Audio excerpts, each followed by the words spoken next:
Hey folks, Fernando doing another video for the channel, and stay for this one. There's a lot of information that we can learn from the experience of this man right there. He's a British volunteer in the Foreign Legion in Ukraine fighting Russians. And before I go on, this is like the bullet points from a couple videos. It's like an hour and a half, almost 2 hours long. I think it's absolutely worth it. So I leave the links there below. The channel is also quite good, has some like medieval or primitive skills. Lindy Beige is the name of the channel. Absolutely worth your time too. So I'll leave the links for those two. I'll also leave the links for my book, especially this one, Street Survival Skills.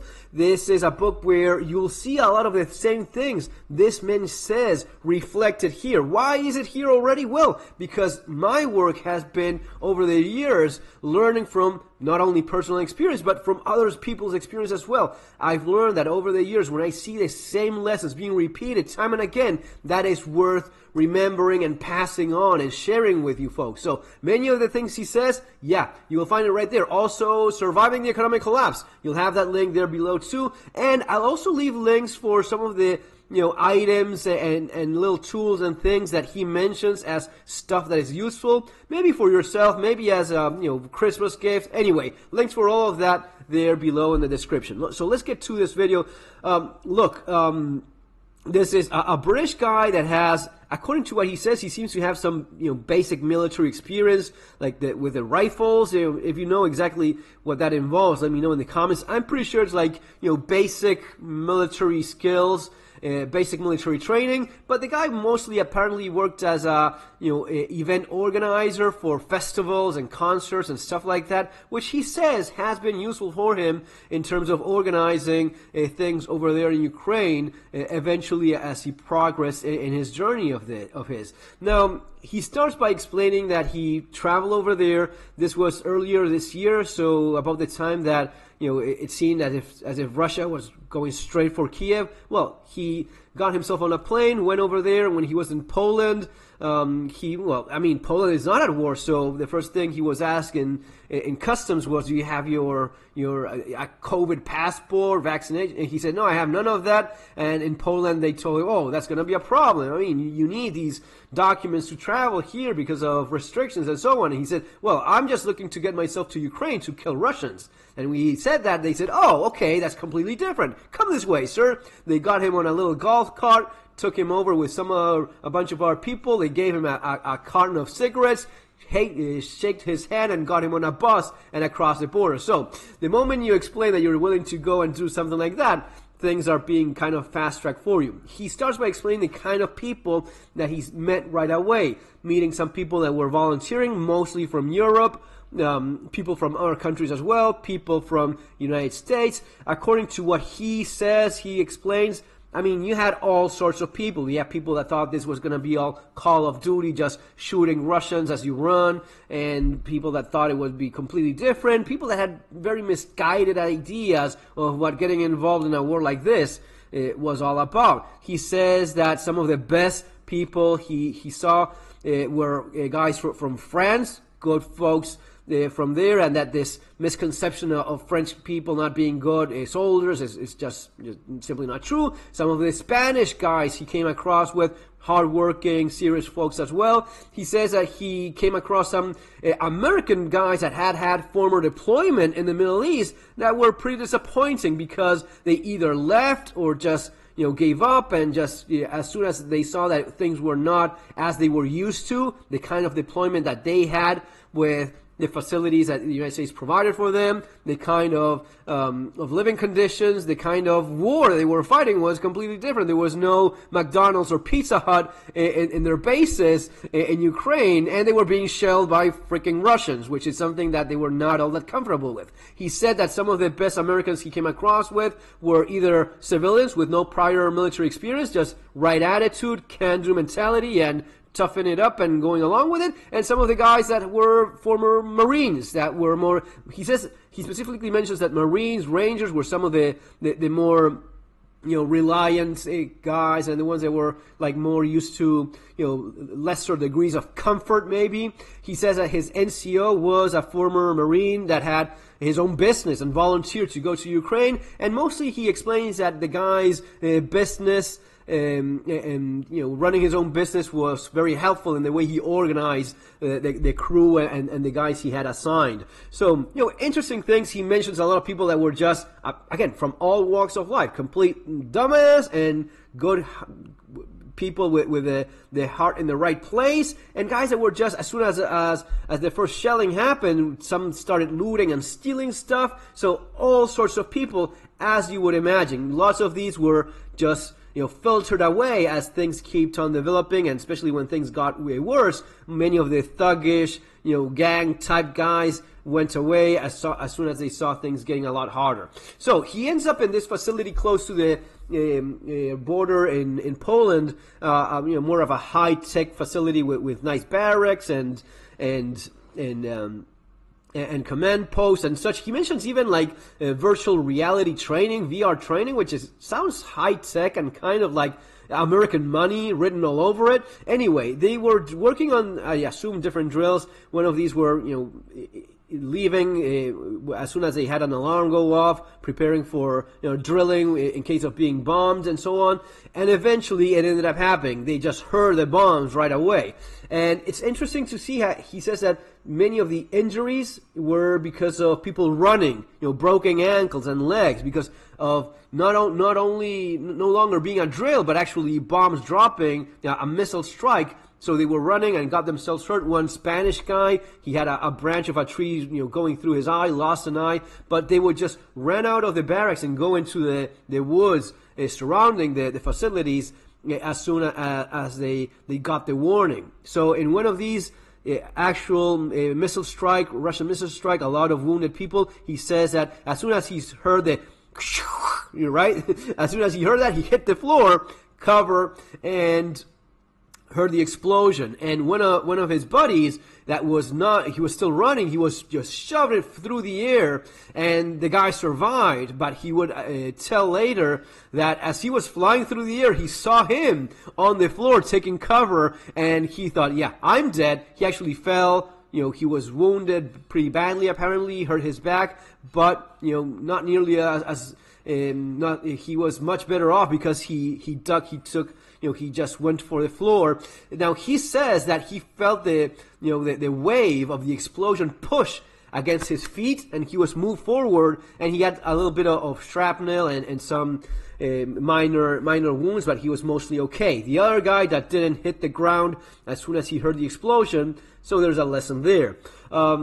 Several things. He goes on to explain how, from there on they were living in tents in the woods, and some of the command from Ukraine was better, some was worse. He says that some of these he's suspicious about, that they were purposefully being incompetent and slow. Probably some people that still had certain sympathies towards Russia within the military, which I have no doubt that must have been a huge problem, especially at first, until you start filtering those out. But anyway, mostly a positive experience from the folks he dealt with, Ukrainians, and in general. Now lots of bullshitters too, as they were like living here in pretty much living in tents and running for the trenches whenever they heard anything suspicious. So not ideal. Being very cold. He did take, he mentions his basic military training. He does say that he had a little bit more of the Boy Scout thing and backpacking, so he was kind of familiarized with that. I think that his knowledge of weaponry is not all that much because of a couple things there.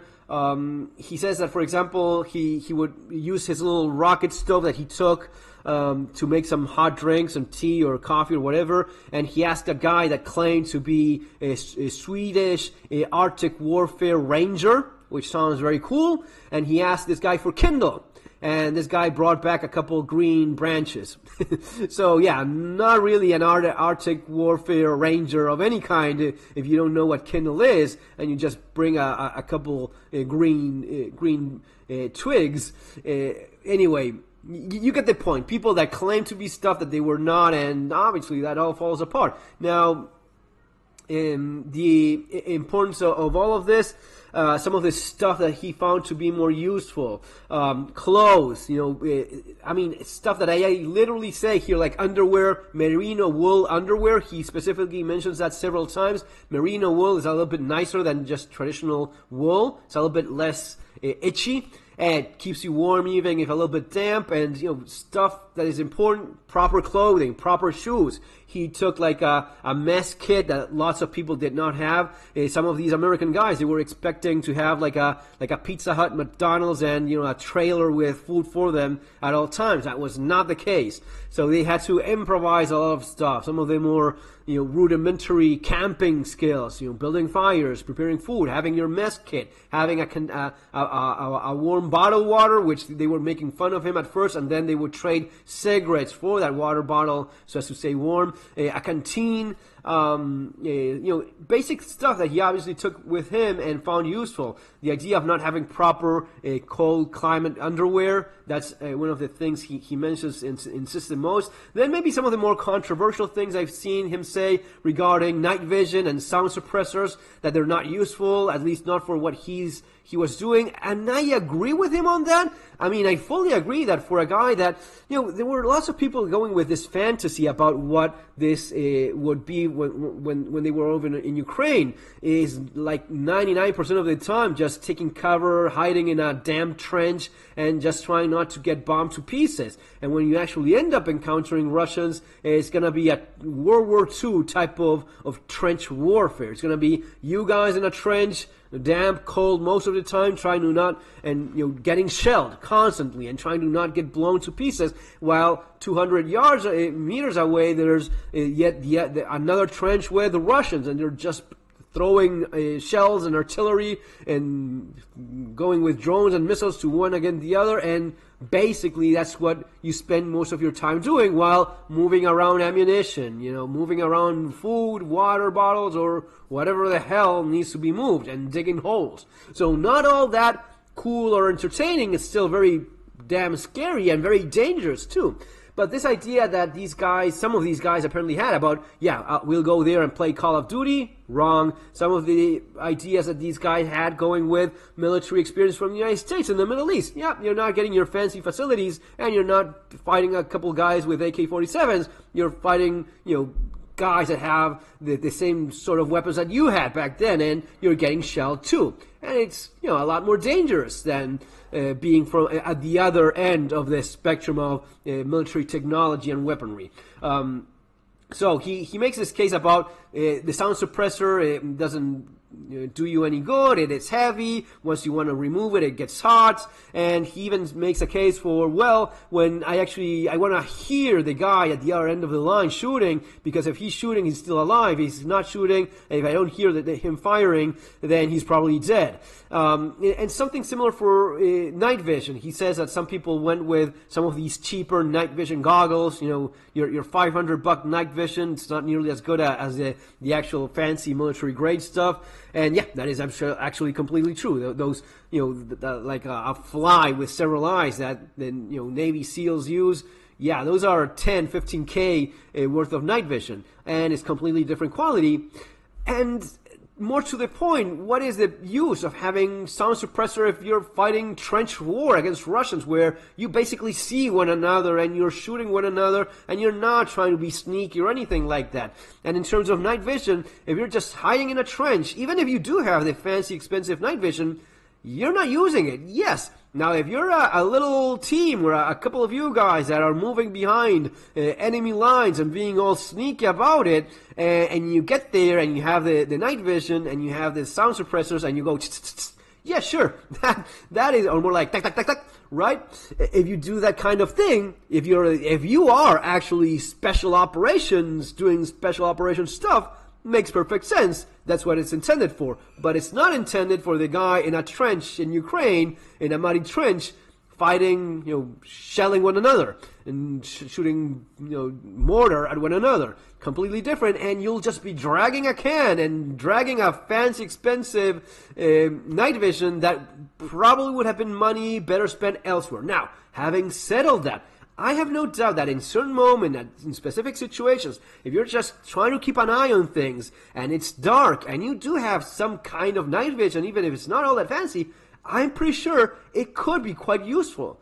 Now, is that more important than having proper winter clothing or having a way of staying warm and preparing food and eating, bug repellent? Those things aren't more important? Yes, money would be much better invested for your intended needs going with that rather than buying sound suppressor that you probably don't need at all. Now, if you're going after bin Laden and you're jumping out of a little bird and you're going clack, clack, clack, clack, clack, yeah, that is what's intended for. But, keeping things realistic, and especially when you don't have some of the other bases covered, like he explains, many guys did not have winter clothing, did not have mess kit, canteen, and the Arctic Warfare Ranger that didn't know what Kindle actually was, which is funny.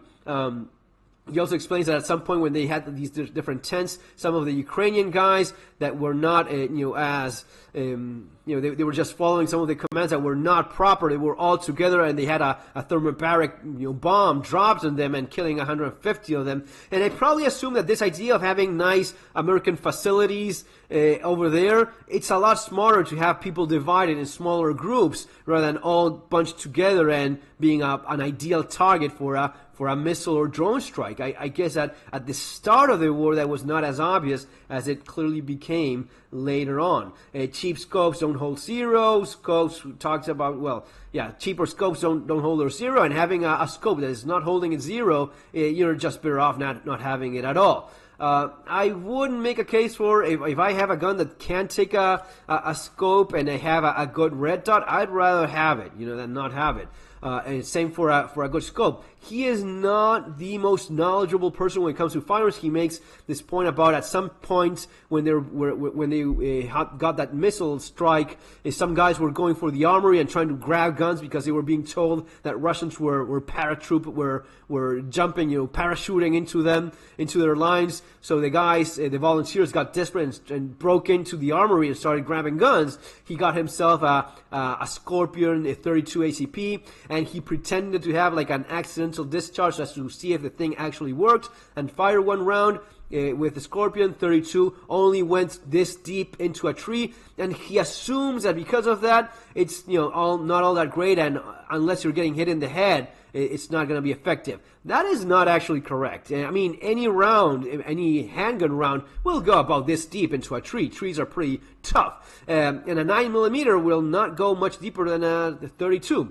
Now, 32 is not the biggest, most powerful round, yeah, but if you're getting hit anywhere in the torso and you don't have a ballistic protection, even at 32 long rifle, you will have a gunshot wound on you, and you better take care of that. And 32, can be quite effective, even if it's not a rifle round. One of the things that he does not say, but I would insist a lot on, if you're getting your ass over there, get yourself ballistic plates. Get yourself rifle plates, because you're going to be shot at with AK-47s, and the idea of having ballistic protection that's not rated for rifle rounds, I don't see much of the point. I guess that with some a frag, and especially if you're getting hit with mortars and missiles and drones and all of this stuff, you want something that covers your vitals as much as possible.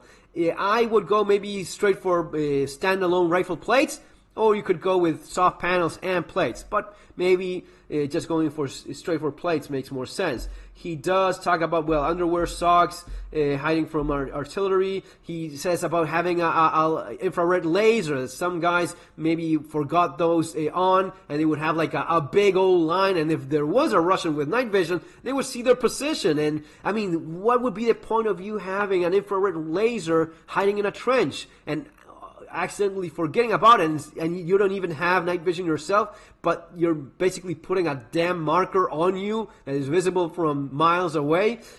Stuff that I have no doubt easily could happen, especially when you focus more on gear than on actual knowledge. Big knives, guys that took big knives with them, pointless, huge knives, big Rambo type knives, or for him, British, some guys going with a kukri, because if you're a badass British soldier, you have a kukri with you at all times.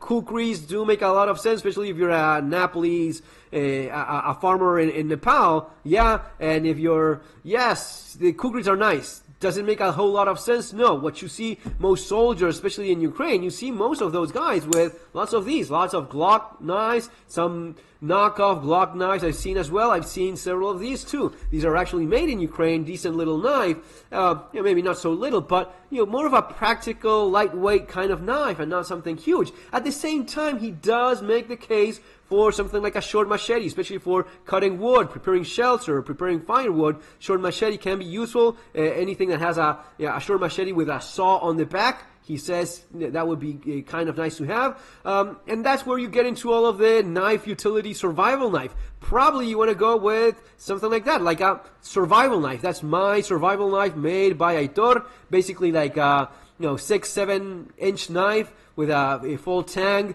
and a bit of a thicker stock so as to be able to chop and baton a little bit more. It's that Goldilocks point of not being super lightweight, but being capable of doing some more big knife stuff without going very heavy. Or you can go with a lightweight survival knife. Now you will have to chop and spend a lot more energy trying to achieve the same thing with something more lightweight like a Glock compared to a full tang, a thicker stock survival knife. But I thought it was interesting that on one, he made the case for having a folder for task and defending yourself, or a lightweight knife, nothing too huge. But yeah, the short machete still useful.